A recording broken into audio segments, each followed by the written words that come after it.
It is new story time. New story time tonight. We are going to be heralding the return. I think I've mentioned before that we often have characters in the fables return. And I'm not gonna lie, I'm running out of fables, so instead of finishing the books, I've just been kind of inspired to write some new ones. And tonight I'm bringing back Master Geo, the weaver of the tapestry of life. He was the one who had gone looking for that one little green thread in the tapestry that was hidden away. So tonight Master Geo is going to be back in action. And this one was inspired by my garden. It was actually inspired by the fact that I seem to be beset by ladybugs, as a friend of mine will no doubt tell you. And when I was a little girl, I really did sing that song. Actually, I still do. Why do I even say when I was a little girl? Ladybug, ladybug, fly away home. I don't know if anybody actually knows the origins of that story. It's one of those, like, every Grimm's fairy tale ever, right? You tell your children these fables and stories, and then they turn out to have these, like, really dark origins. So the whole, like, innocent ladybug, ladybug, fly away home. We don't know the rest of that. It's ladybug, ladybug, fly away home. Your house is on fire. Your children are gone. Yeah, looked it up. So that origin kind of cuts in an interesting way. And since things lately are cutting in an interesting way, I thought this would be kind of cool. So depending on who you talk to, the ladybug, ladybug thing was either the pagans warning other pagans to look out for the Christians and to hold their services in secret, or it was for Catholics who were holding services out in the field, and that was a chant that people would call out, like a little child's song, and it was a warning that they needed to watch out because they were going to get caught holding their illegal services. So I'm going to lighten up the ladybug, ladybug thing here. Nobody's on fire, okay? So, the sun was hot and high in the sky the day that the last ladybug prepared to leave the world. Master Geo, weaver of the tapestries of life, paced his great workshop, worrying over what to do about it. This was one of his favorite elements to the grand design, and it was suddenly changing in an ugly way. Nobody knew why the ladybugs had vanished. It had been gradual at first, but then one day it was as if someone had just given an order and nary a one could be found.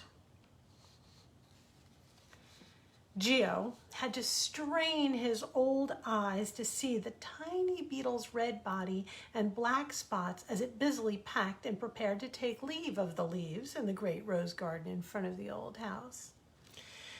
The spots and bright colors on a ladybug were a particular favorite of Master Geo's because he chose a variation of thread that allowed them to have spots or stripes in varying shades.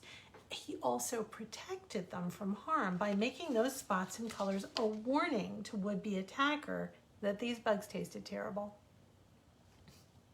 That's because when ladybugs are afraid, they break out into a sweat that coats them with a foul-tasting, stinky liquid. If you've ever heard that ladybugs have stinky feet, that's why. So, really, you can see why Master Geo loved them. But interestingly enough, all ladybugs weren't ladies. This particular ladybug happened to be a boy named Bud. When Bud was just a little beetle, his father had explained where the name Ladybug had come from in the first place and why he should be so very proud to be one.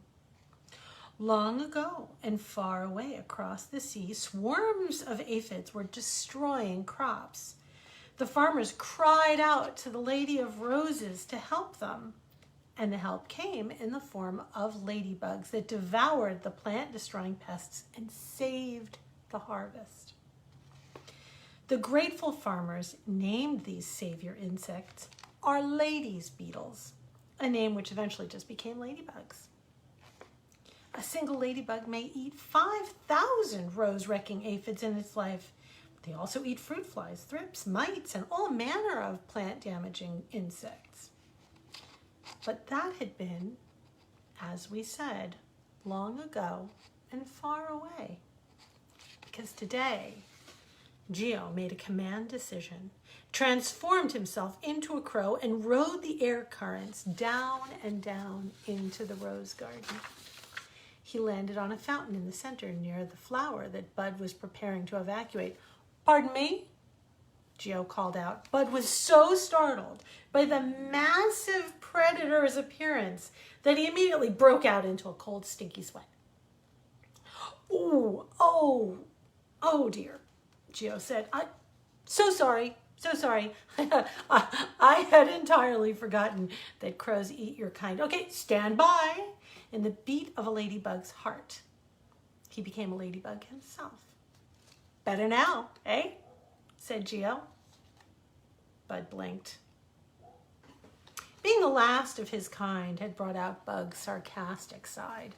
"Oh, yes, indeed," he replied. "Seeing a killer crow turn into a ladybug is extremely soothing. I'm just leaving," he said. "Well, whatever you are, you should stick around here, because those bully bugs are going to come and get you too." Geo looked around the garden. A long line of what appeared to be massive ladybugs were forming up ranks.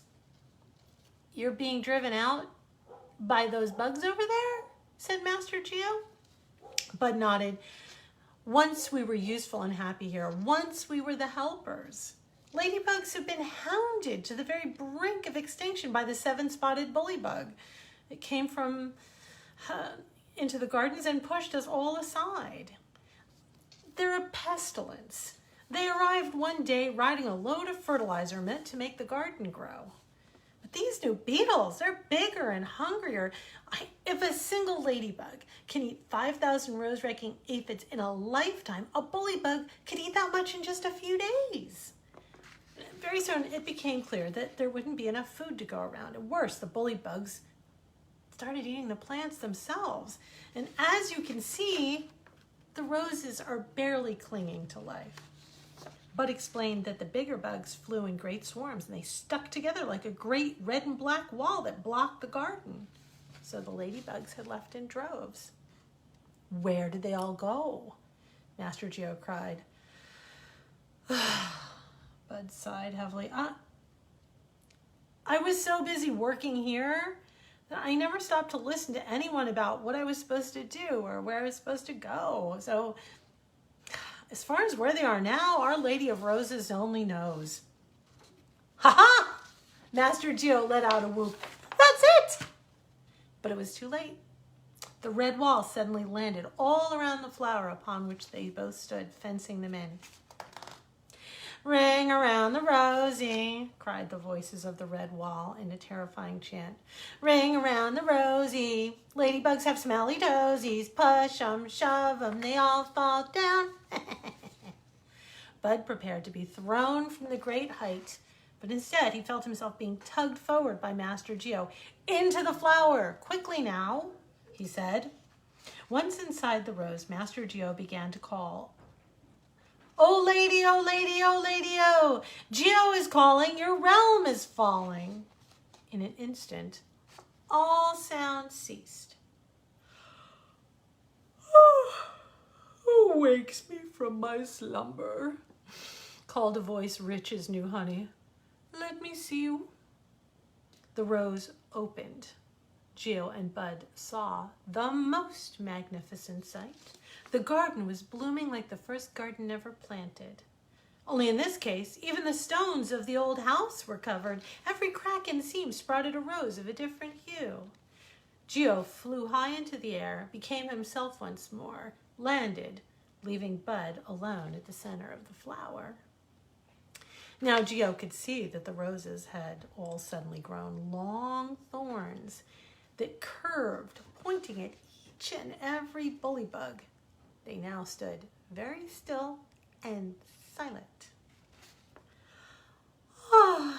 Geo, she said in a honeyed voice, as a vision in red reached out to touch his face with a hand softer than rose petals, more fragrant than any flower. Oh, I see that I've been absent for too long. To the rows of bullywugs, she said, it's time for you to leave and mend your ways. Have I made my point?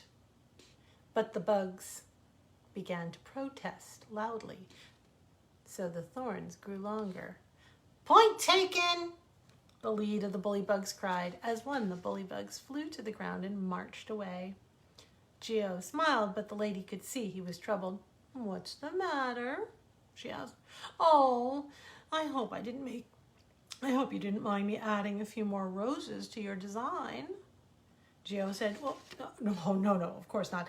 It's just that this little fellow here is the very last of the ladybugs, and without them, this grand design is going to suffer. I fear that they've all died away.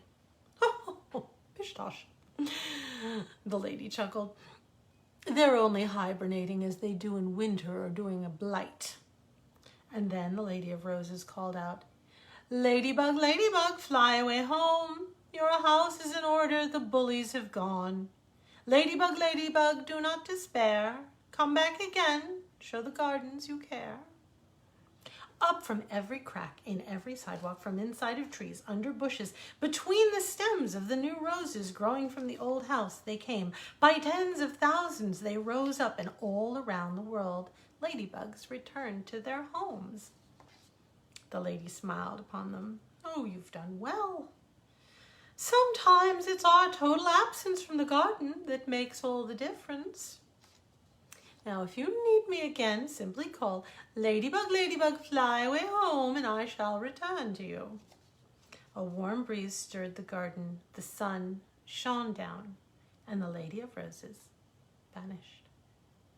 Master Geo gave a little nod of his head, which resulted in him becoming a crow again, and off he flew to his workshop. Bud looked around at all those that he thought were gone forever, and he smiled in relief. How did you ever manage to bring down both the weaver and the lady, all on your own? Asked one of his friends. Bud thought long and hard about his answer. I don't think I could take the credit, he said. Because like you, I'm just part of something bigger. It wasn't my presence, but our collective absence that brought about all the change.